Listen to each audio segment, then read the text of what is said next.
J'ai une passion pour les savons. Celui de Marseille m'a fait traverser l'Atlantique.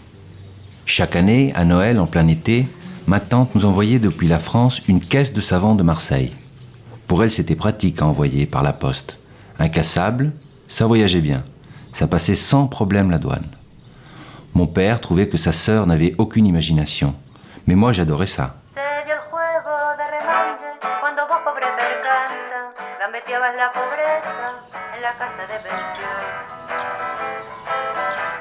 En plein été, alors que tous mes amis partaient en vacances et que moi je restais à Buenos Aires, à traîner seul dans les rues désertes de mon quartier, mais vraiment à me traîner, car l'humidité rendait la chaleur vite insupportable.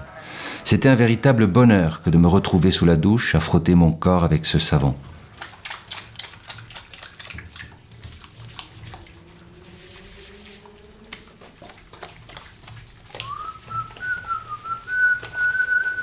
Humer ma peau après le bain, parfumée par cette odeur indéfinissable et pour moi si exotique. J'avais 20 ans, l'avenir devant moi, et je ne savais pas quoi faire de ma vie. Alors, quand les gens me demandaient « Y Roberto, ¿qué vas a hacer de tu vida, che ?»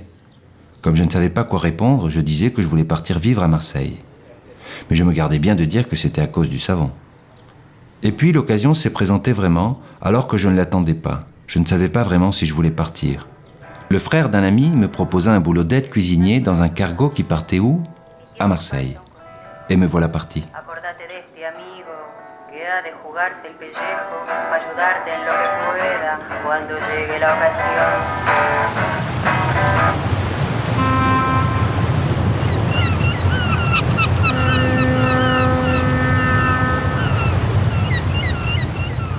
Arrivé à Marseille, je n'en croyais pas mes yeux. Qu'est-ce qu'elle est belle, la baie de Marseille. Mais je n'étais pas fou d'être parti si loin de chez moi, sans but, sans parler un mot de français. Qu'est-ce que j'allais bien pouvoir y faire? En débarquant, je me suis mis à errer dans la ville. Je ne savais pas où aller. Et je me suis retrouvé très vite dans une fête foraine, installée à côté du port. C'était surréaliste. Après 2 semaines de traversée, mon premier contact avec les terriens était cette fête.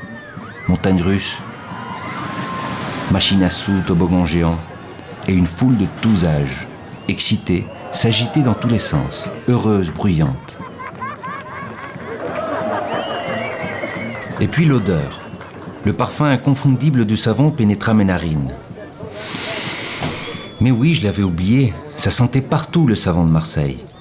Les hommes, les femmes, les enfants, leurs vêtements. Je me glissais entre les gens, je me frottais contre la foule pour inhaler leur parfum de savon. J'étais ivre. Mais comment me dessouler? J'ai levé les yeux au ciel pour mieux respirer. Et j'ai aperçu la Grande Roue. Un tour sur la Grande Roue me permettrait sûrement de m'échapper et d'appréhender ma nouvelle vie.